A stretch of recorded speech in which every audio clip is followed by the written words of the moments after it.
Breaking news Adilabad జిల్లా ఇచ్చోడ మండలం గిరిజన బాలికల ఆశ్రమ ఉన్నత పాఠశాలలో విషాదం చోటు చేసుకుంది.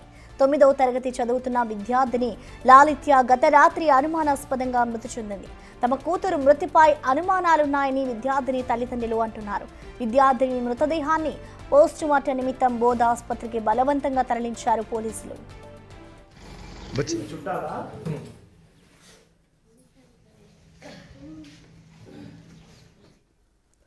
విద్యార్థి ఆత్మహత్యకు సంబంధించిన పూర్తి సమాచారాన్ని మా ప్రతినిధి సాయిన అందిస్తారు. సాయిన చెప్పండి, అసలు విద్యార్థి మృతికి సంబంధించి ఇప్పటికైనా కారణాలు తెలిసాయా? ఇటు తల్లిదండ్రులు ఏమంటున్నారు సాయన్న?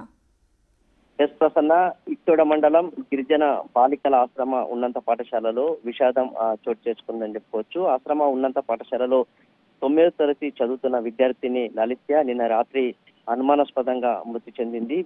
ఉపాధ్యాయులు విద్యార్థుల తల్లిదండ్రులకు సమాచారం ఇవ్వడంతో విద్యార్థి తల్లిదండ్రులు హుటాహుటిన పాఠశాలకు చేరుకున్నారు. తమ కూతురిని చూసి తమ కన్నీరు మున్నీరు అనే పరిస్థితి కనిపిస్తుంది. సో తమ కూతురు మరణంపై అనుమానాలు ఉన్నాయంటూ కూడా అంటున్నారు. సో విద్యార్థిని తల్లిదండ్రులు అయితే డిమాండ్ చేస్తున్నారు. అసలు లలిత ఎందుకు చనిపోయింది, ఏ కారణాల వల్ల చనిపోయింది, హెల్త్ ఇష్యూ వల్ల ఏమన్నా చనిపోయిందా, ఎందుకు చనిపోయిందని చెప్పేసి వాగ్వాదానికి అయితే దిగడం జరుగుతుంది. సో ఏదైతే లలిత నిన్న రాత్రి చనిపోవడంతో పోస్ట్ మార్టం నిమిత్తం కోసం బోత్ ఆసుపత్రికి తరలించడం జరుగుతుంది. పోలీసులు పూర్తి స్థాయిలోనే విచారణ అయితే చేపడుతున్నారు. అసలు లలిత హెల్త్ ఇష్యూ వల్ల చనిపోయిందా లేక వేరే కారణాల వల్ల చనిపోయిందా అని చెప్పేసి పోలీసులు అయితే దర్యాప్తు అయితే చేస్తున్న నేపథ్యం అయితే కనిపిస్తుంది. పోస్ట్ మార్టం వచ్చేంత వరకు కూడా ఏమైందో తెలియని పరిస్థితి అయితే నెలకొంది. అసలు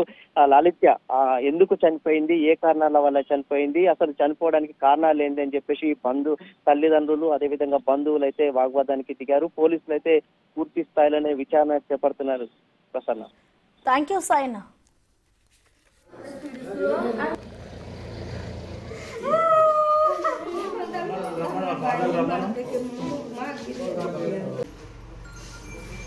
చుట్టాలా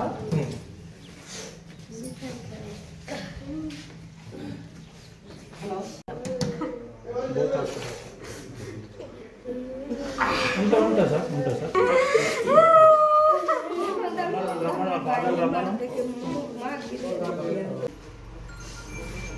చుట్టాలా